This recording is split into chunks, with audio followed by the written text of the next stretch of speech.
नमस्कार, स्वागत है आपका। खबरें भी तक देख रहे हैं आप। मैं आपके साथ मुमताज खान हाजिर अपनी खास पेशकश लेकर आपके दरमियान, जिसका नाम है 24 की खबर। सियासी सरगर्मियां तेज हैं 2024 के चुनाव को देखते हुए। ऐसे में हमारी भी नजर तमाम सियासी खबरों पर मुसलसल बनी हुई है। आइए रुक करते हैं 24 की खबर। कांग्रेस सांसद राहुल गांधी ने जीएसटी के मुद्दे को लेकर बीजेपी पर हमला बोला और कहा कि जीएसटी टैक्स नहीं है, बल्कि ये छोटे व्यापारियों और किसानों के खिलाफ हथियार है। राहुल गांधी ने कहा कि हिंदुस्तान में पहली बार किसान टैक्स दे रहा है, तो उन्होंने जीएसटी को लेकर ये तमाम बातें कही। उन्होंने कहा कि किसान को देश में पहली बार टैक्स देना पड़ रहा है। कुल मिलाकर जीएसटी को लेकर उन्होंने सरकार पर निशाना साधने की कोशिश की। बीजेपी पर गाहे बगाहे राहुल गांधी अक्सर हमलावर होते हुए नजर आते हैं।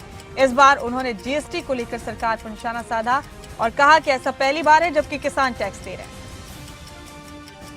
बहनों, ये टैक्स नहीं है। जीएसटी किसानों पर, छोटे व्यापारियों पर, स्मॉल और मीडियम बिजनेस वालों पर आक्रमण है। ये हथियार है। जीएसटी छोटे बिजनेसेस को मारने का, खत्म करने का हथियार है। पहली बार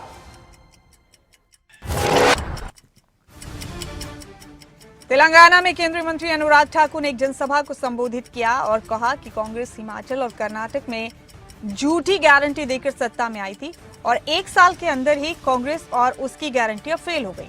उन्होंने कहा कि कांग्रेस की गारंटियां भी फेल। तेलंगाना में ये तमाम बातें कह रहे थे। एक जनसभा को उन्होंने संबोधित किया, उसके बाद मीडिया से भी बात की अनुराग ठाकुर। जहां तक कांग्रेस की बात है, कांग्रेस ने कर्नाटक और हिमाचल में झूठे गारंटी देकर सत्ता में आई थी और एक साल के अंदर ही कांग्रेस भी फेल, कांग्रेस की गारंटियां भी फेल हो गई। पूरे हिमाचल में ना 1500 रुपए 23 लाख महिलाओं को मिले, ना 100 रुपए लीटर दूध खरीदा गया, ना 2 रुपए किलो गोबर खरीदा गया, ना 1 लाख युवाओं को नौकरियां मिली। सारी कांग्रेस की गारंटियां फेल हुई और ना ही सेब और फलों के उचित दाम मिले। सबको अपनी फसल बहानी पड़ी। हरियाणा के मुख्यमंत्री मनोहर लाल केंद्र सरकार की उपलब्धियां गिनवाते नजर आए। 2024 के चुनाव की तैयारियों को जहन में रखते हुए हरियाणा के मुख्यमंत्री मनोहर लाल ने एक कार्यक्रम को संबोधित करते हुए कहा कि हमने समाज के ऐसे मुद्दों पर काम किया जिनसे वोट नहीं मिले करते। हमने दिन रात संकल्प लेकर काम किया है। 2024 के चुनाव को देखते हुए सभी की सियासी सरगर्मियां तेज। 5 लाख रुपया हर गरीब परिवार का बीमा करा दो ताकि वो खर्च उसको ना देना पड़े। सामाजिक व्यवस्थाएं जो असंतुलन हो रहा है, अगली यानी मानवता के लिए संकट जो आ रहे हैं, अगली पीढ़ियों के लिए जो हमें करना है, बेटी बचाओ बेटी पढ़ाओ, कौन से वोट मिलने हैं? एक वोट के लिए क्या है, लेकिन किस लिए क्या? अगर ये असंपन्न हो गया तो समाज के अंदर कुरीतियां बहुत बढ़ जाएंगी।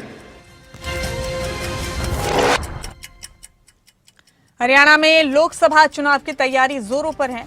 जिम्मेदारी दिग्गजों ने अपने जुबानी हमले करने पर भी शुरू कर दिया है। जिम्मेदार दिग्गजों ने वहीं अब जीत के दावे भी ठोके जा रहे हैं। हरियाणा के नेता प्रतिपक्ष भूपेंद्र सिंह हुड्डा ने बीजेपी के जनसंवाद कार्यक्रम पर तंज किया।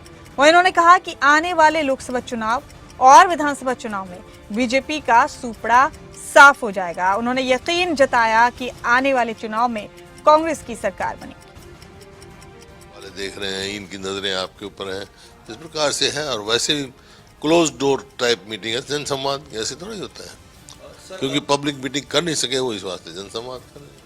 बीजेपी ये भी दावा कर रही है कि लोकसभा चुनाव नजदीक है, ऐसे में दोबारा से वो 10 की 10 लोकसभा सीट दर्ज करती हुई नजर आएगी। तो वो तो उन दावा करेंगे ही, और क्या करेंगे वो। लेकिन वहाँ अब के जो उनका सुपड़ा साफ होना है, लोकसभा में भी और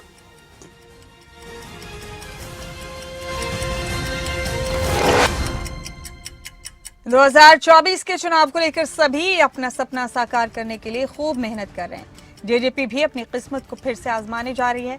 हरियाणा के विधानसभा चुनाव को लेकर धरातल पर संगठन को मजबूत करने की भरपूर तैयारी हो रही है। और इसी कड़ी में भिवानी पहुंची नैना चौटाला ने दुष्यंत चौटाला को लेकर बड़ी बात कही। उन्होंने कहा कि 2024 में दुष्यंत चौटाला को मुख्यमंत्री बनाने का सपना पूरा करेंगे। इसके अलावा उन्होंने कई और मुद्दों पर बात की। तो नैना चौटाला ने अपने सपने का जिक्र किया जिसके तहत वो चाहती है कि 2024 में दुष्यंत चौटाला मुख्यमंत्री बने। नहीं, क्यों नहीं सपना देखेंगे। हमारा नेता है और जननायक जनता पार्टी ने एक सपना संजोया है कि एक ना एक दिन दुष्यंत को हरियाणा का मुख्यमंत्री बनाएंगे। तो 2019 में जब इलेक्शन लड़ा था तब किसी ने सोचा था कि दुष्यंत हरियाणा को उप मुख्यमंत्री बनेगा। तो सपना है और संगठन से ही सपना पूरा होता है। तो एक ना एक दिन जरूर हमारा ये सपना पूरा होगा। क्यों ना हम इसको 2024 में कड़ी। हरियाणा और पंजाब में पराली का मामला राजनीतिक मुद्दा बन चुका है। चुनाव से पहले हर मुद्दा सुर्खियों में बना हुआ है और इसी मामले पर कृषि मंत्री जेपी दलाल का बयान भी सामने आया। उन्होंने कहा कि पराली की खपत के लिए हमने इंतजाम किए थे। पंजाब की तुलना में सिर्फ 7% पराली की आगजनी हुई। शहर के अंदर इंद्र देवता की मेहरबानी हो गई है। बूंदाबांदी होने से प्रदूषण काफ़ी कम हुआ है और मैं हरियाणा के किसानों का धन्यवाद करता हूं कि उन्होंने पूरा सहयोग किया। हरियाणा में बहुत ही इक्का दुक्का घटनाएं घटी हैं और ये रिकॉर्ड हमने सुप्रीम कोर्ट के सामने भी रखा और बहुत सारी हमने योजनाएं बनाई जिससे किसानों को मशीनरी दी, किसानों को TSR भी दी से धान बोने के लिए 4,000 रुपये दिए, धान ना बोए उसको 7,000 रुपये दिए, 80,000 के आसपास हमने मशीनरी दी और पराली के लिए हमने जो खपत के इंतजाम किए। पॉल्यूशन का मुद्दा लंबा खिंचता जा रहा है। इस मुद्दे पर हरियाणा से भी प्रतिक्रिया सामने आ रही है। इस मामले में नेता प्रतिपक्ष भूपेंद्र सिंह हुड्डा ने भी प्रतिक्रिया का इजहार किया। उन्होंने कहा कि ये सब सरकारों की जिम्मेदारी है, सिर्फ एक पराली फैक्टर नहीं है। नसीहत देते हुए उन्होंने ये भी कहा कि बहुत सारे कदम सरकार को उठाने चाहिए। सरकारों की जिम्मेवारी है ये, इसको देखें ताकि लोगों की सेहत ठीक रहे। सभी सरकार मिलकर इसको देखें। ये प्रदूषण जो है बहुत वैसा है और खाली एक दूसरे को ब्लेम गेम में नहीं है। कोई कहे पराली हो रहा है, केवल एक पराली फैक्टर नहीं है, बहुत सारे फैक्टर हैं। अब दिल्ली में जितनी गाड़ियां दिल्ली में हैं, बॉम्बे, कलकत्ता, मद्रास, तीनों में जितनी गाड़ी हैं उतनी अकेले दिल्ली में है। प्रदूषण में और कहाँ हो जाएगा, प्रदूषण ज़्यादा यहीं रहेगा। तो बहुत सारी चीज़ें हैं जो देखी जाएंगी। CNG की जरूरत है, इलेक्ट्रिक।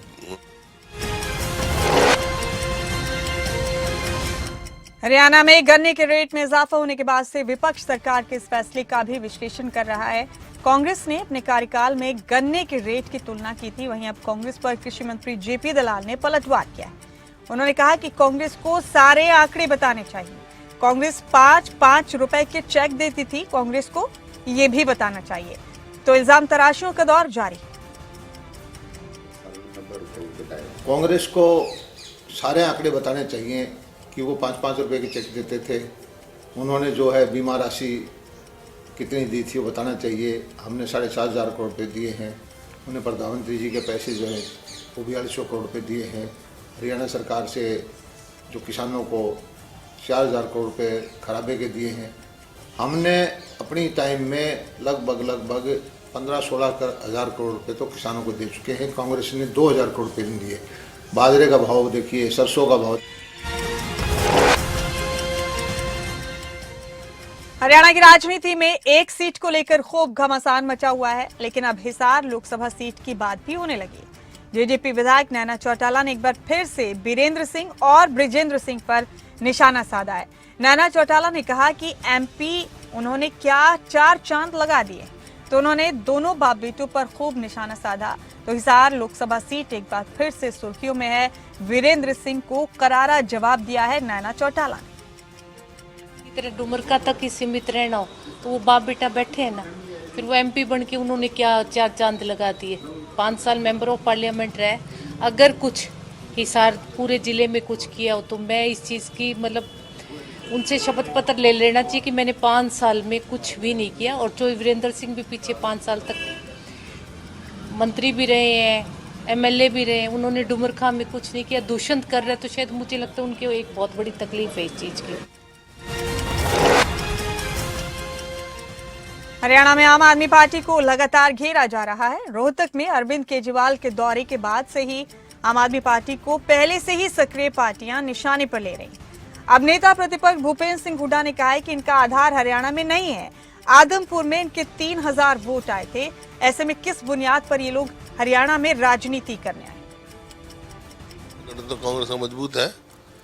कांग्रेस का गांव-गांव तक संगठन बना हुआ है। बाकी जो है गुप्ता जी हमारे मित्र हैं, वो कहें वो 5 क्यों, वो कहें हम 10 में से 11 लेंगे, कहने से क्या है, कहने में क्या जाता है। लेकिन जब भी कोई बैठका गठबंधन का फैसला होता है, टेबल पर बैठा जाता है, जब नॉर्म्स तय किए जाते हैं, क्राइटेरिया बने जाते हैं कि किसको कैसे मिलेगी, तो वो देखेंगे। सवाल ये है कि किसका किस प्रदेश में क्या आधार है, तो इनका आधार क्या है हरियाणा में। दिल्ली के मुख्यमंत्री पर हरियाणा के कृषि मंत्री जेपी दलाल भी जमकर बरसे। जेपी दलाल ने कहा कि केजरीवाल ने झूठ बोलकर अपनी पार्टी बनाई थी, अन्ना को भी केजरीवाल ने धोखा दिया था। जेपी दलाल ने यह भी कहा कि रोहतक में हमने सोचा कि एसवाईएल पर केजरीवाल बोलेंगे।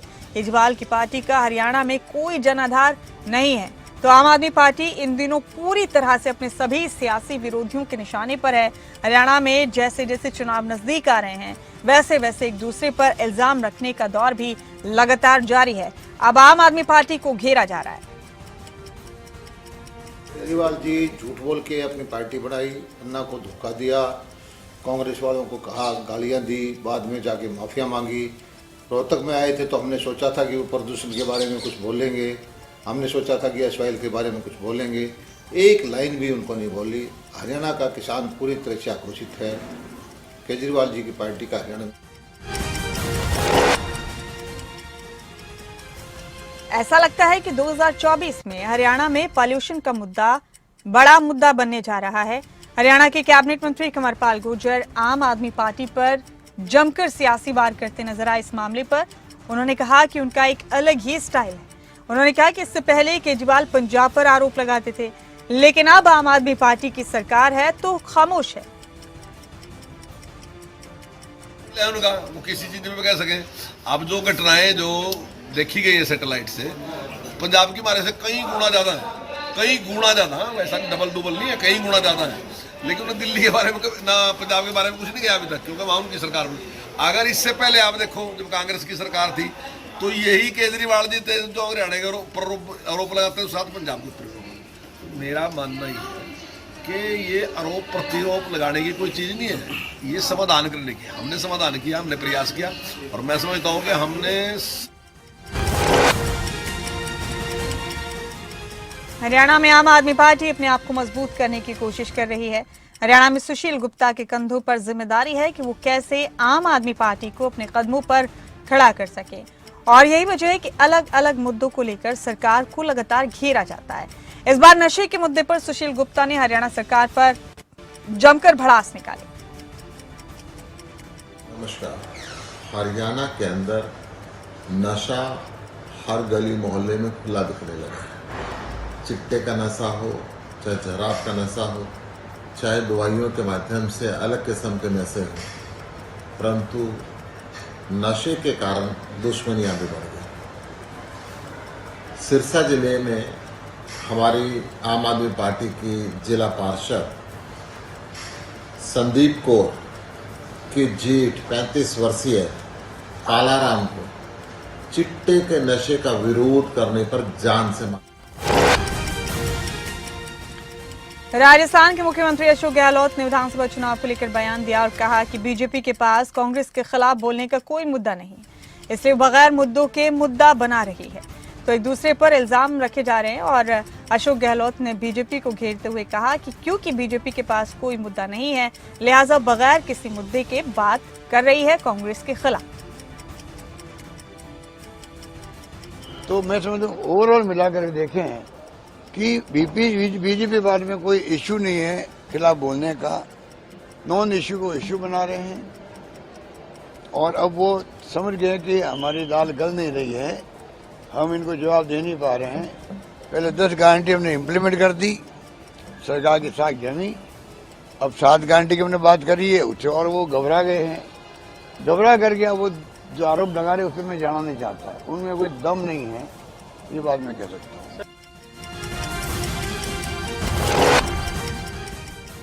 वहीं राजस्थान चुनाव को लेकर कांग्रेस नेता सचिन पायलट ने बयान दिया और कहा कि मैं मानता हूं कि कांग्रेस का ग्राफ लगातार बढ़ रहा है और जिस उम्मीद से हम चुनाव लड़ रहे थे उससे ज्यादा बहुमत लेकर हम लोग निकलेंगे। तो बीजेपी और कांग्रेस की सीधी लड़ाई है राजस्थान।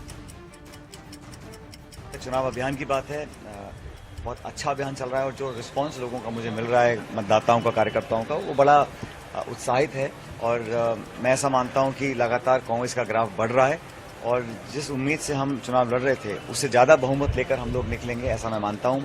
ये बहुत जल्द राहुल गांधी जी, खड़गे साहब, प्रियंका जी दिवाली के बाद उन सबका प्रोग्राम बना राजस्थान में आने का, बड़ी सभाओं को संबोधित करेंगे।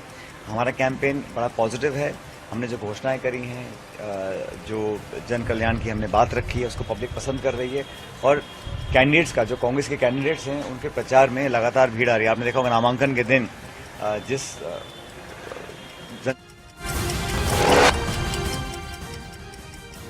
राजस्थान चुनाव को लेकर इस वक्त सभी पार्टियों ने अपनी ताकत झोंक दी है। जेजेपी विधायक नैना चौटाला ने राजस्थान चुनाव को लेकर कहा कि जेजेपी ने 25 सीटों पर तैयारी की है और उन्हें उम्मीद है कि इन 25 सीटों पर जेजेपी को कामयाबी हासिल होगी। बता दें आपको कि राजस्थान में इस बार जेजेपी ने 25 सीटों पर अपने उम्मीदवार उतारे हैं और इसे लेकर नैना चौटाला ने पूरी उम्मीद का इजहार किया है। 25 सीटों पे लड़ रहे हैं और बहुत कड़ी मेहनत कर रहे हैं। हर आदमी कुछ ना कुछ पाने के लिए ही इलेक्शन लड़ता है, तो कुछ ना कुछ तो जरूर हासिल करेगी नई जनता पार्टी। देखो, जब हम जितनी सीटों पे लड़ते हैं ना, तो 25 की 25 सीटों की ही कामना करके लड़ रहे, तो 25 की 25 सीटों पे जीत। तो नैना चौटाला ने पूरी उम्मीद जताई है 25 सीटों पर जीत दर्ज करने की। राजस्थान में जेजेपी ने इस बार अपने 25 उम्मीदवार मैदान में। केंद्रीय गृह मंत्री अमित शाह के छत्तीसगढ़ में बीजेपी की जीत के दावे पर छत्तीसगढ़ के मुख्यमंत्री भूपेश बघेल की प्रतिक्रिया सामने आई। भूपेश बघेल ने कहा कि अमित शाह ने अब बोलना बंद कर दिया है। पिछली बार वो कहते थे कि 65 से ज्यादा सीटों पर जीतेंगे और अब वो बात ही नहीं कर रहे हैं। आए हुए थे और उन्होंने कहा है कि छत्तीसगढ़ में कांग्रेस सरकार जा रही है और भाजपा आ रही है, ऐसा कह रहे हैं। वो तो अब बोलना बंद कर दिए। पिछले समय जब आए थे तो बोले 60 प्लस 65 प्लस बोलते थे और वो बोले अमित शाह जी हमारे लिए बोल रहे हैं करके, तो हुआ यही 68 सीट हम लोग जीते। आए हुए थे और तो छत्तीसगढ़ का चुनाव भी अच्छा खासा दिलचस्प हो चुका है। मुख्यमंत्री भूपेश बघेल ने पलटवार किया है अमित शाह के एक बयान पर, जिसमें उन्होंने कहा कि छत्तीसगढ़ में बीजेपी सरकार बनाएगी। इस पर भूपेश बघेल ने कहा कि अब तो अमित शाह खामोश ही हो गए हैं। पिछली बार वो कहते थे कि 65 से ज्यादा सीटें जीतेंगे। 5 राज्यों के चुनाव को लेकर इस वक्त बीजेपी के नेता बीजेपी उम्मीदवारों के लिए प्रचार में व्यस्त हैं। बीजेपी सांसद मनोज तिवारी ने भूपेश बघेल पर गंभीर आरोप लगाए, पूरी कांग्रेस पार्टी को ही आड़े हाथों लिया और उन्होंने कांग्रेस पार्टी पर इल्जाम लगाते हुए तमाम तरह के आरोप लगाए। तो कांग्रेस को निशाने पर लिया बीजेपी नेता ने। बता दें आपको कि चुनाव का माहौल है। इन दिनों 5 राज्यों में विधानसभा चुनाव है और इसी को लेकर तमाम पार्टियों के बड़े नेता एक दूसरे पर अक्सर आरोप मढ़ते हुए नजर आते हैं। बीजेपी के सांसद मनोज तिवारी ने कांग्रेस पर गंभीर आरोप लगाए। छुपाना चाहते हैं कि सनातन धर्म को नष्ट करने के लिए कांग्रेस काम कर रही है और यहाँ पे राम जी का मंदिर बन रहा है। कुल मिला के हम ये सारी बातें जनता को बता भी रहे हैं, पता भी चल गई है, लेकिन एक सत्य तय है कि छत्तीसगढ़ की जनता को सत्ता में रहकर सट्टा खेलने वाली सरकार नहीं, सत्ता में रहकर जन कल्याण।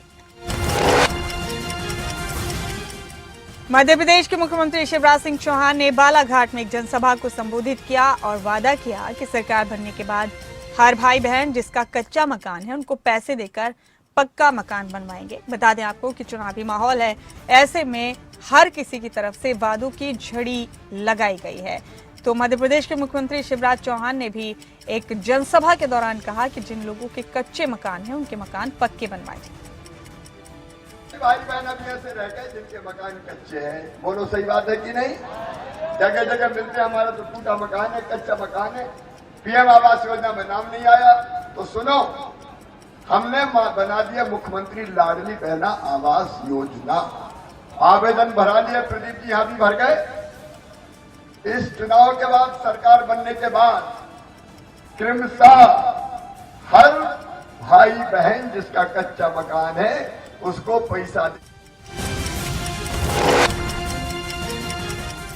सपा सांसद डिंपल यादव ने मध्य प्रदेश के चुनाव को लेकर बयान दिया और कहा कि समाजवादी पार्टी बढ़िया चुनाव लड़ रही है और मुझे उम्मीद है कि आने वाले वक्त में मध्य प्रदेश में समाजवादी पार्टी का विस्तार होगा। तो अपनी पार्टी को लेकर सपा सांसद ने तमाम बातें कही। तो समाजवादी पार्टी के भविष्य पर उन्होंने जीत का दावा किया और ये तमाम बातें अपनी पार्टी के बारे में कहती हुई नजर आई। मध्य प्रदेश पर समाजवादी पार्टी की नजर है और इसी को लेकर उनके नेता डिंपल यादव ने तमाम बातें कही। उन्होंने अपनी पार्टी की जीत का दावा किया।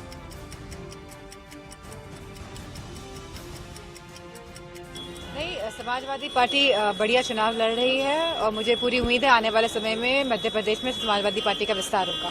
नहीं, समाजवादी पार्टी बढ़िया चुनाव लड़ रही है और मुझे पूरी उम्मीद है आने वाले समय में मध्य प्रदेश। तो जीत के चौतरफा दावे किए जा रहे हैं। समाजवादी पार्टी को भी मध्य प्रदेश में अपना भविष्य नजर आ रहा है। उत्तर प्रदेश में लोकसभा सीटों को जीतना बीजेपी का देश में सबसे बड़ा लक्ष्य है। जिम्मेदारी मुख्यमंत्री योगी आदित्यनाथ के कंधों पर ज्यादा है और यही वजह है कि सीएम योगी आदित्यनाथ अब केंद्र से लेकर अपनी राज्य सरकार की उपलब्धियां गिनवाते हर मंच से नजर आ रहे। करिए, अगर 2016 में उज्ज्वला योजना नहीं आई होती, कितने लोग इसकी बीमारी की चपेट में आए होते।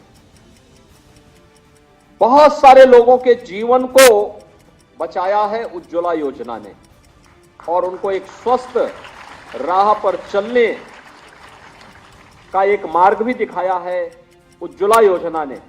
हम सब इसके लिए प्रधानमंत्री मोदी जी के प्रति आभारी हैं कि उन्होंने देश के अंदर 9 करोड़ 60 लाख परिवारों को, यानी परिवार में अगर आप देखेंगे एक परिवार में अगर 5 लोग भी होंगे,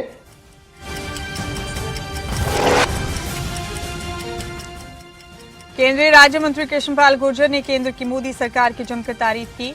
उन्होंने कई मुद्दों पर बोलते हुए कहा कि पिछले 9 सालों में महिलाओं का उत्थान किया गया है। महिलाओं की सुविधा के लिए सरकार ने अनेक योजनाएं चलाई हैं। बता दें आपको कि इन दिनों भारतीय जनता पार्टी के तमाम नेता चुनावी माहौल को देखते हुए अपनी सरकार की पिछले 9 साल की उपलब्धियां गिनवाते हुए नजर आ रहा है। चुनावी राज्यों में तो खास तौर से इस पर खास तवज्जो दी जा रही है कि सरकार की 9 साल की उपलब्धियां बनवाई जाएं। तो चुनावी तैयारी तेज है। ऐसे में केंद्रीय राज्य मंत्री कृष्णपाल गुर्जर ने भी अपनी सरकार की तारीफ की। केंद्र प्रदेश की सरकार ने जो इस देश में महिलाओं का सशक्तिकरण किया है, जो उनको आर्थिक तौर पर मजबूत किया है, चाहे वो उनके लिए हर घर में बना शौचालय बनाने की बात हो, हर गरीब महिला को एलपीजी कनेक्शन देने की बात हो, हर महिला को प्रधानमंत्री आवास से घर देने की बात हो। हरियाणा के मुख्यमंत्री मनोहर लाल ने अब जनता के बीच वोट की खुली अपील कर दी है। मुख्यमंत्री मनोहर लाल ने कहा कि आने वाले वक्त में 2 दिन याद जरूर रखना। केंद्र सरकार और हरियाणा सरकार की तरफ से महिला वर्ग के कल्याण के लिए अनेक काम किए गए हैं और इस मौके पे उन्होंने महिलाओं पर फोकस करने की बात कहते हुए खुले वोट की अपील की। छुट्टी होगी जिस दिन लोकसभा नरेंद्र मोदी जी का चुनाव, लोकसभा के नाते वो चुनाव होगा, वो तिथि आएगी। एक उसके बाद विधानसभा का चुनाव जिस दिन होगा हरियाणा का, एक छुट्टी वो आएगी, उसको गोल कर लेना। तो इसलिए मेरी बहनों, उन 2 दिनों पर क्या करना है, आप लोग इस भाई को भी याद रखना, हरियाणा की प्रगति को याद रखना, जो 9 साल में केंद्र सरकार ने किया, जो हरियाणा सरकार ने किया।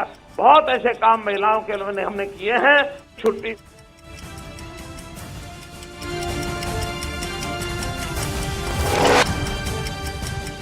एक बार फिर कांग्रेस सांसद दीपेंद्र हुड्डा ने जाति के मुद्दे पर सरकार पर सवाल उठाए। दीपेंद्र हुड्डा ने केंद्र सरकार पर जमकर वार किया। आपको बता दें कि पिछले दिनों जाति के मुद्दे पर जमकर सियासत हुई। प्रदेश में एससी वर्ग पर, दलित वर्ग पर भारतीय जनता पार्टी ने प्रहार करने का काम किया, उनके अधिकारों को पे चोट मारने का काम किया। ये संविधान में विश्वास न रखने वाले लोग हैं। बार बार बयान आते हैं मोहन भागवत जी के कि संविधान को बदलने की आवश्यकता है और एससी के लिए आरक्षण प्रणाली को समाप्त करने की आवश्यकता है। इस तरह के बयान आते हैं उनके। तो ये उनकी जो नीति और रीति है, पीछे जो अपना ऐसी एक्ट था उसको भी छेड़छाड़ करने का प्रयत्न किया था, जब पूरा देश का ऐसी समाज रोष, जिनमें रोष था और सड़कों पे उतर आया था। आज मैं समझता हूँ कि दिवाली मिलन, हमारा जो एससी डिपार्टमेंट है, एससी सेल है रोहतक कांग्रेस का, उसका एक दिवाली मिलन है। तो इन सब बातों पे हम चर्चा करेंगे। इसी के साथ 24 की खबर में फिलहाल मेरे साथ इतना ही। मुझे दीजिए इजाजत, लेकिन तमाम अहम खबरों के लिए आप बने रहें खबरें अभी तक के साथ।